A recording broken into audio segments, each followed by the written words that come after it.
fazer vocês ficarem bravos. O político brasileiro foi visitar um político de um país, não vou nem falar de que lugar do mundo, né? Eu poderia falar no Oriente Médio, poderia falar na África, poderia falar na Ásia, qualquer outro lugar, mas um político daqueles ditadorzinhos, sabe? E nessa visita, o político levou o político ou a política brasileira para todo canto e começou a mostrar uma série de coisas. Você está vendo esse palacete aqui? É meu. E o brasileiro ou a brasileira olhou e falou: nossa, mas como é que com salário de governante você conseguiu fazer esse palacete? Ele falou: está vendo aquela ponte lá? 30%, ó. Foi e mostrou a casa de campo que ele tinha. E o brasileiro, ou a brasileira, encantados, fez a mesma pergunta: como que você conseguiu? Está vendo aquele hospital público lá? Então, 20% off. E a coisa foi. Finalmente, depois de um tempo, a visita foi repaga. E na visita do estrangeiro aqui no Brasil, o governante ou a governanta, vou reinventar, levou o estrangeiro e mostrou o palácio, a casa maravilhosa, os bens, os carros, os jatinhos. E ele virou e falou: mas como é que você conseguiu tudo isso com salário de governante? E a resposta foi: está vendo aquele hospital? Está vendo aquela ponte? Está vendo aquela rodovia? Está vendo aqueles guardas cuidando da segurança de todo mundo? Não, não estou então, 100%. Falei que eu ia deixar vocês bravos porque, infelizmente, no Brasil, a gente tem algo que às vezes é saudável, que é a disposição de brincar, de fazer gozação com as coisas, mas que às vezes é uma fuga. E uma fuga irresponsável. Nós não precisamos perder a leveza, nem o senso de graça que Deus nos dá, mas ao mesmo tempo algumas coisas, nem como piadas, são de bom gosto. E talvez a gente faça a brincadeira para não ter de enfrentar talvez o peso do incômodo, da dor. Um grupo de cristãos reunidos no fim de semana passado, num congresso teológico que ocorre a cada ano, e à luz da situação, das coisas que estão acontecendo, eles resolveram juntos produzir um documento, um manifesto. Estavam ali presentes vários teólogos, pensadores cristãos que estavam lá para dar palestras, e guiados por essas pessoas eles produziram um documento e apresentaram a todos os presentes. Esses teólogos, esses pensadores, esses mestres subscreveram o documento e entraram em contato às pressas com algumas outras pessoas, alguns de nós pedindo se também teríamos interesse em subscrever o documento, colocar a nossa assinatura para que esse manifesto então fosse apoiado por lideranças diversas dentro do mundo evangélico sério brasileiro. Quero ler o documento para vocês. No preâmbulo ele identifica onde aconteceu, a data, e aí diz: diante dos acontecimentos que têm agitado o país nos últimos meses, produzimos a seguinte declaração, conclamando os cristãos à confissão de pecado, ao repúdio da injustiça e à participação ativa nesse momento crítico em nossa história nacional. Afirmamos que o Deus Todo-Poderoso, o único soberano, Pai, Filho e Espírito Santo, que reina sobre todas as coisas e governa tanto a criação quanto as nações, levanta e destitui os poderosos, fazendo com que tudo invariavelmente atenda à sua vontade. Afirmamos a importância e a necessidade do entendimento do envolvimento de cada cristão na sociedade, contribuindo para que a paz e a justiça do reino de Deus se estabeleçam em todas as áreas da vida pública.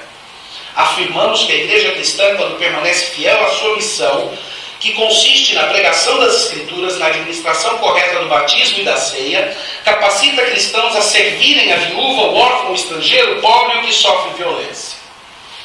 Como pastores e líderes, confessamos que não temos nos quebrantado diante da palavra de Deus, nem pregado as Escrituras como deveríamos. Confessamos também que não temos refletido o caráter de Cristo Jesus na esfera pública, deixando de tomar posições bíblicas claras e esquecendo o papel profético do púlpito. Como povo de Deus, confessamos que não temos exercido com toda a dedicação a nossa vocação de ser sal e luz da terra, e que temos nos amoldado a uma mentalidade mundana. Confessamos nossa falta de amor pela palavra, nossa negligência na oração em favor dos nossos pastores, de nossas autoridades e da nação. Confessamos nosso desinteresse em influenciar positivamente os governantes e governados à luz da mensagem evangélica. Como cidadãos brasileiros, confessamos nossa adesão, muitas vezes, a ideologias estranhas à fé cristã, a indiferença diante da corrupção, a relativização da ética e do decoro, a busca pela realização de interesses próprios que tem gerado desprezo pelas justas leis, pelos retos princípios da Constituição Federal. Repudiamos sobre o temor do Senhor toda forma de idolatria ao Estado, iniquidade, conivência, omissão e dissimulação da impiedade. Repudiamos toda tentativa de silenciar e marginalizar a voz da igreja cristã e da mensagem evangélica na esfera pública. Repudiamos o silêncio eloquente daqueles que, em nome de uma agenda ideológica iníqua, se eximem de fazer crítica profética a partir das Escrituras e, com isso, contribuem para a corrosão do Estado democrático de direito. Repudiamos, sobretudo, a corrupção que desvia os recursos públicos e aumenta a pobreza e a desigualdade social. Repudiamos toda forma de relativização da Constituição Federal com o objetivo de atender a fins ideológicos espúrios, contrários ao bem da população como um todo. Repudiamos a desarmonização das esferas executiva, legislativa e judiciária e a usurpação de sua autonomia. Convocamos assim a Assembleia dos Santos a exercer a sua cidadania terrena à luz da sua cidadania celestial, com engajamento e valorização da paz, da ordem e da justiça. A todos os que protestam pelas ruas do país, convocamos que o façam dentro dos parâmetros de respeito e da moderação como pacificadores. Entendemos que este é um momento oportuno de expressão do compromisso com a fé cristã. Por fim, convocamos a igreja a que busque o Senhor em quebrantamento, orando pela nação e suplicando especialmente por um avivamento que procede do Espírito Santo. Em tudo isso, não esqueçamos a mensagem do nosso Senhor Jesus Cristo: não temas, eu sou o primeiro e o último. E no mundo tereis tribulações, mas não vos desanimeis. Eu venci.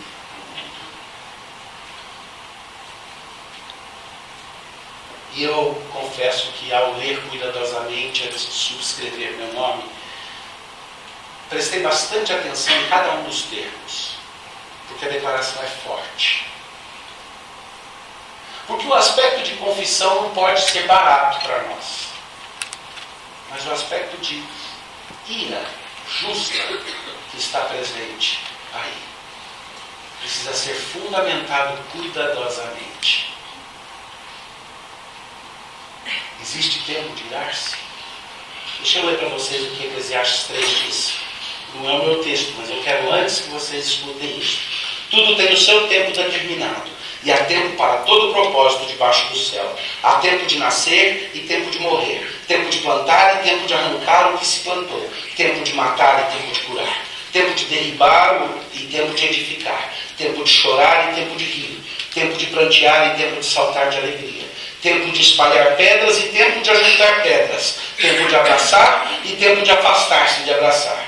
Tempo de buscar e tempo de perder.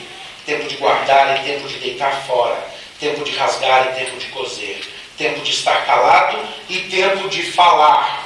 Tempo de amar e tempo de aborrecer. Tempo de guerra e tempo de paz. Será que hoje nós enfrentamos um tempo apropriado para ira?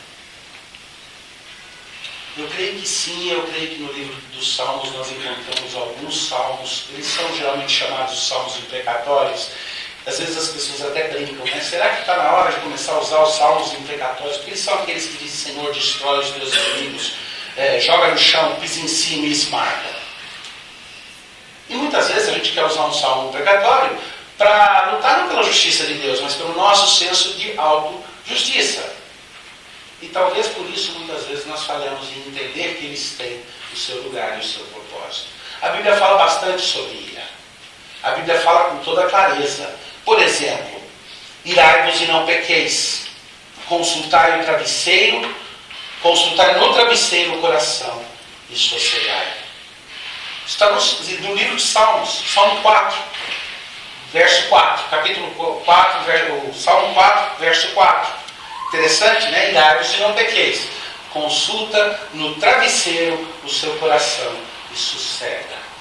Interessante isso, né? Porque a ira que nós conhecemos não é aquela que permite sossego. É aquela ira que diz, enquanto eu não espremer o pescoço do meu inimigo, eu não descanso. Mas aqui diz, ira sem pecar. De forma que você possa botar o coração no travesseiro e sossegar. Por quê? Porque Deus é o Deus da justiça.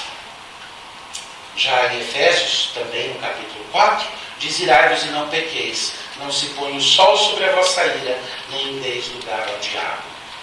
Ira envelhecida, até ira boa, envelhecida, vira amargura.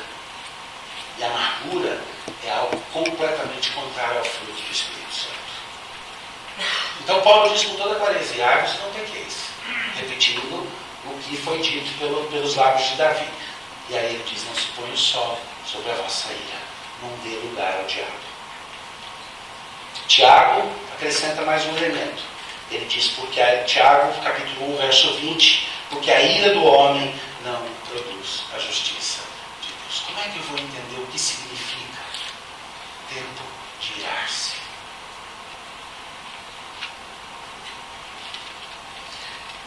Eu vou fazer uma outra brincadeira. Não é ficar bravo comigo. Eu geralmente não me permito do púlpito falar diretamente sobre questões políticas que viram relacionadas às pessoas. Mas o momento é um no qual eu acho que dá para vocês tolerarem a brincadeira desse irmãozinho.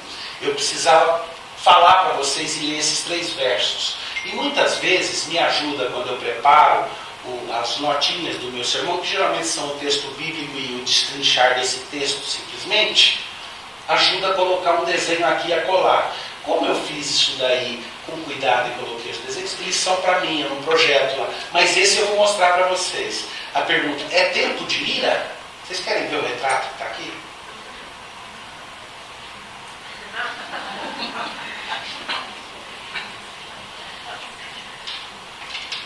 Por quê? Deixa eu começar a ler com vocês. Salmo 94, se você quiser acompanhar, a Bíblia fica com ele na mão. É importante que você preste atenção aqui na referência, porque eu espero em Deus não dizer nada que não esteja saindo daqui da palavra dele. Quero deixar o Davi um pouco de fora dessa, mas quero ter a coragem profética. Esse salmo começa assim: ó Senhor, Deus das vinganças. Deus das vinganças, resplandece. Exalta-te, ó juiz da terra. Dá o pago aos soberbos. Até quando, Senhor, os perversos? Até quando exultarão os perversos?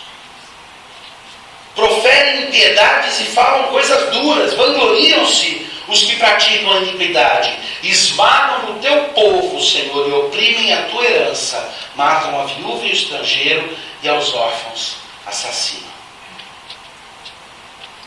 Aqui também tinha uma ilustração, é a criança brava que eu mostrei para me lembrar o que é que Davi está expressando aqui.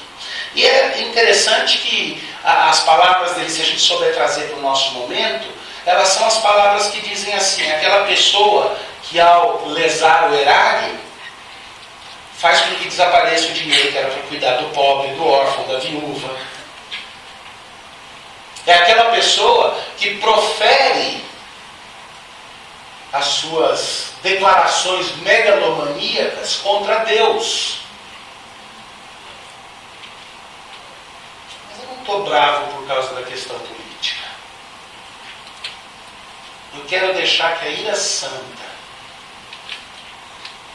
esteja pululando em meu coração por outra questão. Eu não sei se vocês ouviram o seguinte diálogo. Se não ouviram, eu vou ler para vocês. Ipsis literis. Um dos interlocutores diz: olha, deixa eu lhe falar uma coisa. Esses meninos, eu vou pular os palavrões. Olha, deixa eu lhe falar uma coisa. Esses meninos da Polícia Federal e esse menino lá do Ministério Público, eles se sentem enviados por Deus. Foi o que? Um ano e meio atrás, que num sermão, num tema semelhante, eu contei para vocês a história de um jovem que, tocado pelo sermão do seu pastor, quando ele decidia se ir para o seminário ou para a faculdade de Direito, resolveu que ia ser um ministro de Deus na luta pela justiça. E contei para vocês do tempo gasto junto com o Deltan Dallagnol, e ele contando como a cosmovisão cristã dele é o que o motivou a trilhar o caminho que trilhou. Lembra disso? É dele que está falando. Esses meninos lá da Lava Jato, eles se acham. Ah não, isso é uma forma de dizer, né? Não sei, porque a resposta do outro interlocutor foi: mas eles são todos crentes mesmo. Os caras do Ministério Público são todos crentes mesmo. E aí a outra fala foi: é uma coisa absurda. Uma hora dessa nós vamos ter que conversar um pouco, porque eu acho que só a única chance que esse país tem de brigar com aqueles meninos para tentar colocá-los no seu devido lugar. Ou seja, a gente cria instituições sérias, mas também tudo tem limite, né? Eu não preciso falar os interlocutores, que a maioria de vocês sabem quem é. Então aqui não é mais só uma questão política partidária, certo? É uma luta de luz e trevas. Quando alguém vira e fala: esses moleques que estão fazendo essa algazarra são tudo crente e acham que estão numa missão de Deus, então ou eles estão numa falsa missão de Deus e eles são condenáveis, ou se eles acreditam que estão servindo o Senhor quando buscam a justiça, a pessoa que repudia eles por serem crentes está lutando contra quem? É aquele que na sua jactância acha que Deus não entende, que Deus não vê, que Deus não ouve. É aquele que no seu orgulho usa superlativos o tempo inteiro. Eu não estou falando do homem, do senhor Luiz Inácio da Silva, da dona Dilma e de outras pessoas. Estou falando do que eles têm demonstrado na sua postura pública. Quanto à alma deles, como o pastor nos guiou na oração, peço a Deus que tenha misericórdia. Mas é tempo de irar-se, sem pecar. Deixa eu ler o que o Salmo continua dizendo. Versículo 7. E dizem: o Senhor não vê, nem disso faz caso o Deus de Jacó. E eu sei que pode parecer que eu estou pegando bem pesado, né? Então o meu xará pegou bem mais pesado, porque ele diz assim: atendei aos estúpidos dentre o povo, e vós insensatos, quando sereis prudentes? O que fez o ouvido, acaso não ouvirá? E o que formou os olhos, será que não enxerga? Porventura, quem repreende as nações não há de punir? Aquele que aos homens dá conhecimento, não tem sabedoria? O Senhor conhece os pensamentos do homem, que são pensamentos vãos. E o que Davi falava aqui, ele estava falando de iniquidade. Em outros salmos ele fala daqueles que o perseguem. Alguns dos salmos imprecatórios, Davi trata daqueles que são os seus inimigos. E ele diz: os inimigos do Senhor são os meus inimigos. Mas ele está falando daqueles que querem tirar a vida dele. Aqui não. Aqui ele está falando daqueles que pervertem a justiça, daqueles que lesam, daqueles que deturpam a lei e que fazem isso achando que Deus não está vendo, achando que não vai ter consequência. Agora, se existe tempo certo para a ira, é necessário entender o porquê, qual é a razão correta para a ira. A ira porque alguém me fez mal, essa deve ser entregue ao Senhor, aquele que cuida de mim, que é o meu vingador. Nesses casos, pessoalmente, a gente vira e fala: o Senhor te repreenda. E se eu tivesse que dizer alguma coisa, com todo o respeito que devo aos governantes, e orando por eles, seria: o Senhor te repreenda. O Senhor repreenda aqueles dois homens Vai lá, caso você tenha estado aí em coma, alguma coisa assim pelas últimas 2 semanas, foi o Eduardo Paes e o Lula conversando entre eles. Quanto aos dois, eu digo: o Senhor te repreenda. Porque eles estão admitindo, pelo menos estão sendo honestos ali, né? Admitindo que é a briga real que está acontecendo. Mas a razão correta da ira é a ira contra aqueles que pervertem o juízo e a justiça. Aqueles que deveriam servir e, ao invés disso, fazem daqueles a quem deveriam servir pasto do seu benefício. E aí a ira de Deus se levanta. Mas como é que eu evito, como é que eu luto para que isso não vire uma autojustiça própria? Aquele sentimento de raiva que começa a crescer no coração e que no final das contas eu terei que dizer: senhora presidente, não se preocupe, eu não vou amassá-la de uma folha de papel e jogar pela janela. Como é que eu evito esse sentimento crescente de ira, onde na verdade é uma pendelha minha que eu assumi? Eu que estou sendo ultrajado. Como é que eu faço para ter certeza que a minha preocupação é com Deus? Irar sem pecar significa o seguinte, versículo 12 do mesmo Salmo: bem-aventurado o homem, Senhor, a quem tu repreendes, a quem ensinas a tua lei, para lhe dar descanso dos dias maus, até que se abra a cova do ímpio. Feliz, bem-aventurado aquele que encontra em Deus a repreensão dos seus maus caminhos, para que ele não siga o mesmo caminho daqueles que são abominação diante de Deus. Interessante que o primeiro passo para não pecar na minha ira é me reconhecer pecador. É reconhecer que a única diferença entre eu e os que lesam a nação é a graça de Deus, que impede que eu seja o que eu poderia ser de ruim e de mal, se deixado por minha própria conta. Isso deve gerar também uma certa misericórdia daqueles que foram entregues aos seus próprios desígnios. O salmista continua, ele diz assim: pois o Senhor não há de rejeitar o seu povo, nem desamparar a sua herança. Mas aí ele começa a falar, e lembra, é o Espírito Santo falando por intermédio do salmista aqui, né? Aí ele começa a falar do que é esperança, que vem atrás do descanso quando eu consulto o coração no travesseiro. Ele diz assim: mas o juízo se converterá em justiça, e segui-la-ão todos os de coração reto. E eu anseio pelo dia no qual o juízo vai se tornar em justiça. Vocês conseguem entender o que significa isso? Juízo se tornar na justiça significa aquilo que é certo passar a ser aquilo que a lei exige e que a lei demanda.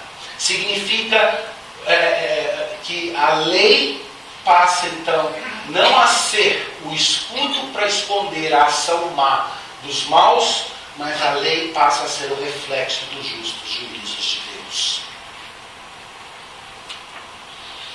Porque a lei que nós conhecemos, aquilo que nós chamamos de Estado de Direito, é reflexo, é manifestação da graça comum de Deus que é derramada sobre todos, sobre os que são de Deus e os que não são. A graça comum que é derramada como a luz do sol, que brilha sobre ímpios e sobre aqueles que foram justificados em Cristo. E a lei é parte da graça comum de Deus. O fato de que homens conseguem criar leis que são melhores até do que os próprios corações deles. Por isso que a gente sempre diz, no papel a lei é sempre bonita. De fato, porque pela graça comum de Deus até homens ímpios conseguem legislar um certo grau de adequação. Mas é necessário que o juízo e a lei se tornem na justiça, sejam colocados em prática. E é em Deus que isso vai acontecer. Ele vai fazer isso. E a esperança é essa. O descanso é esse. De que fomos justificados em Cristo para que experimentássemos e ansiássemos pela justiça dele estabelecida no mundo e na terra. E o nosso anseio deveria ser o reino de Deus completo e toda a sua justiça manifesta na terra. Mas junto com esse anseio deveria haver da nossa parte um anseio de começarmos já a viver a justiça do reino. Não ficar passivamente esperando o momento no qual Cristo vem e estabelece de forma completa o seu reino visível, mas já de antecipação, saber que Ele nos colocou aqui para celebrarmos de antemão a obra que Ele já começa a fazer. E para sermos instrumentos dessa justiça que é cheia de misericórdia, que é cheia de amor, mas que transforma o juízo em justiça. Ele continua e ele diz assim, versículo 15, mas o juízo se converterá em justiça e segui-lo-ão todos os de coração reto. Quem se levantará a meu favor contra os perversos? Quem estará comigo contra os que praticam a iniquidade? Às vezes você fica pensando, se Davi estivesse escrevendo isso só da conta dele, parece que ele vai e vem, né? Parece que ele está trazendo a resolução e de repente ele dá uma retrocedida e ele fala, mas quem vai defender meu juízo? Quem vai defender minha justiça? Lembra, eu comecei dizendo, será que é tempo de irar-se? Eu mostrei que a Bíblia admite que essa possibilidade existe e ela estipula como é que isso faz. E aí eu falei que o primeiro passo é entender a razão certa para irar-se. E aí eu disse para vocês que a ira sem pecado é descrita aqui dentro desse salmo de uma forma muito particular. Mas de onde é que vem o consolo?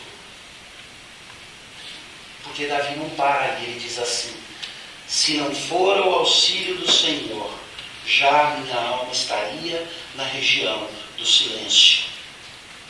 Quando eu digo resvale o pé, a tua benignidade, Senhor, me sustém.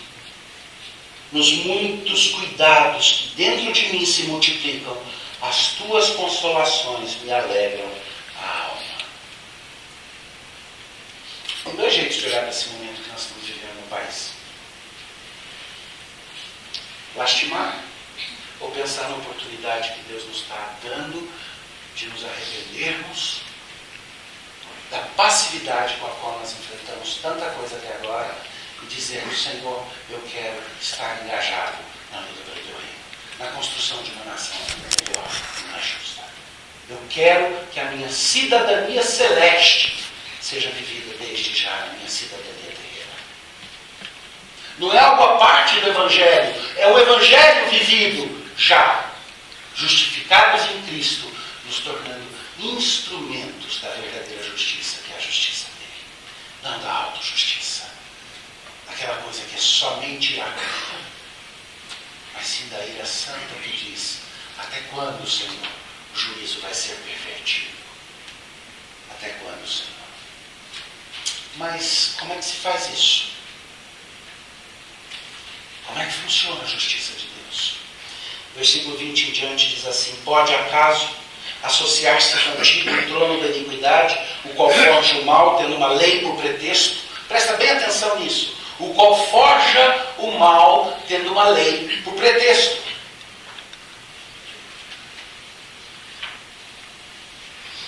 Alguém aqui já ouviu falar? Vocês ouviram falar? Porque todo mundo aqui viveu a questão do mensalão, que agora a gente vai descobrir que é uma coisa só, né? Tudo ligado com o que está acontecendo agora.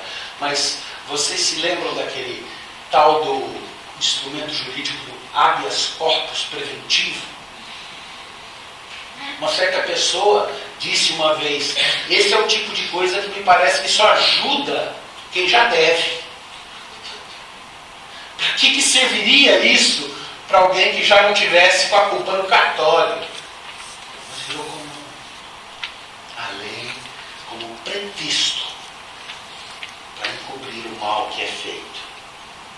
Pode acaso associar-se contigo o trono da iniquidade, o qual forja o mal, tendo uma lei por pretexto? Ajuntam-se contra a vida do justo e condenam o sangue inocente.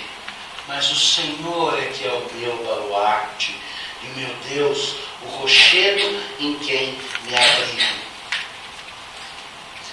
E até aí pode parecer uma certa alienação, né? E é dessa alienação que eu creio que nós precisamos nos distanciar, mas eu vou cair de volta nisso. Não é. Porque escuta a continuação. Se você está com a Bíblia aí, me acompanha nessa leitura. Mas o Senhor é o meu baluarte e o meu Deus, o rochedo em que me abrigo. Sobre eles faz recair a sua iniquidade e pela malícia deles próprios os destruirá. O Senhor, nosso Deus, os exterminará. E o que ele está dizendo aí é que a nossa esperança vem do fato de que Deus se encarrega de fazer cair pela sua própria malícia aqueles que fazem prosperar a iniquidade e que se levantam contra não só o que é certo e o que é justo, mas não tem nem a vergonha de admitir, ainda que até do ouvido, né? E eu anseio falei do Arroque, lá na Indonésia, da questão da transparência, né? Eu anseio pelo dia que vai se cumprir a profecia bíblica que diz que no dia do Senhor, aquilo que antes era cochichado ao pé do ouvido vai ser gritado nos eirados. Eu anseio por esse dia de transparência. Mas enquanto ele não vem, a promessa é que aqueles que planejam a boca miúda e a pé de ouvido, em sua soberba, fazer oposição a Deus, eles vão cair pela própria iniquidade e pela própria malícia. E aí não é o caso de um governante ou de uma governante, não é o caso de um partido ou de um grupo político. Nós temos aqui uma chance para transformar a nação, porque nós estamos vendo a caricatura de algumas das características mais tristes que tem marcado a nossa identidade nacional, desde os tempos nos quais se vinha fazer o Brasil para depois levar tudo de volta para Portugal. E Deus está nos dando uma chance como igreja de dizer, nós vamos saudar essa nação. Como é que se faz isso? Tempo atrás eu falei sobre o envolvimento ativo da igreja de várias formas. Nesse momento, a nossa função principal precisa ser profética. Nós precisamos buscar a justiça, nós precisamos apoiar aqueles que buscam, precisamos ser vigilantes também para entender que a justiça verdadeira nunca é feita no linchamento público, que ela nunca é assodada, que ela precisa ser verdadeira, que ela precisa ser equilibrada, ela precisa ser calcada nos princípios de lei que Deus gravou no próprio coração humano e que foram codificados com um certo grau de acuidade nas leis que regem até mesmo a nossa própria nação. Nossa Constituição não é ruim. E a defesa é dela. Mas significa também que nós precisamos entender que é uma batalha espiritual. Isso não quer dizer que ela é menos real, pelo contrário, ela é mais real. Ela é espiritual porque ela é uma batalha que só realça a direção que esse mundo todo está tomando. E para todos os lugares ao redor do planeta, você vê aqui e acolá as lutas que vão crescendo e se exacerbando. Parece que as linhas estão sendo demarcadas de forma cada vez mais clara.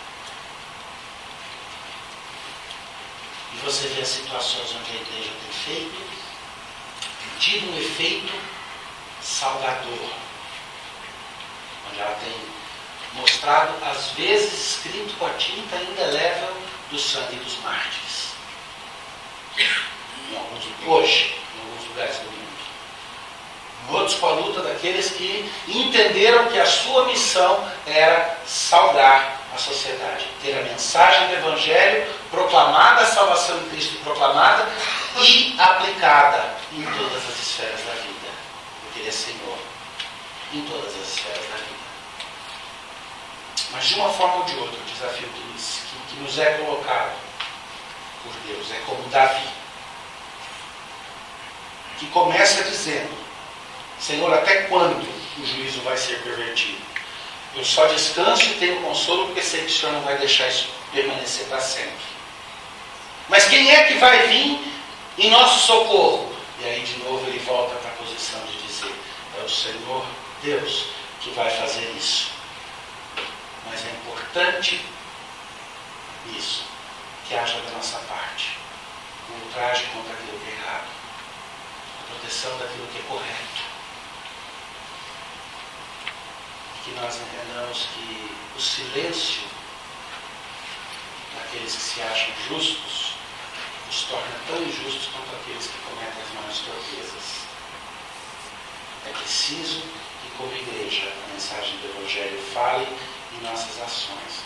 Há uma frase que já foi usada algumas vezes e até irritou na boca de algumas pessoas por questões mais pessoais, mas que na verdade ela faz todo sentido. Às vezes as nossas ações falam tão alto que não é possível ouvir a nossa voz. E esse é o momento para as nossas ações e a nossa voz terem o mesmo som, o mesmo timbre. Então a mensagem do Evangelho, que é sempre a mensagem de misericórdia, mas é também a mensagem da condenação e do juízo reto e bom do Deus que governa todas as coisas. Deixa eu ler uma outra coisa para vocês aqui. Deixa eu ouvir. A tradução não vai soar tão poética quanto o original aqui, mas é algo mais ou menos assim, escrito por um irmão nosso. Eis que ouvi como se fosse o barulho de um trovão. E uma das 4 bestas dizia: vem e vê. E olhei, e de fato vinha um cavaleiro num cavalo branco. Há um homem no seu cavalo branco, anotando os nomes. E ele já decidiu de antemão aqueles que serão libertos e aqueles que carregarão a própria culpa. Não serão todos tratados de forma igual. Porque ele desce a sua escada dourada e oferece quando vem o homem. Quando vem o homem, o filho do homem, os cabelos todos dos seus braços vão ficar em pé. E o terror de cada gole e de cada gota do cálice da ira de Deus. Porque se você partilhar do cálice que oferece o homem, o filho do homem, não resta ira. Mas não se engane, o cálice da ira será derramado. Escutem as trombetas. Escutem as trombetas. 1 milhão de anjos cantando. Multidões que marcham ao som do grande tambor. As vozes que clamam, as vozes que choram. Alguns que nasceram para sofrer, outros que morreram sofrendo. Mas agora, Alfa e Ômega, o seu reino chegou. E o furacão é o seu trono. E todas as virgens já acenderam as suas lâmpadas. O furacão é o seu trono.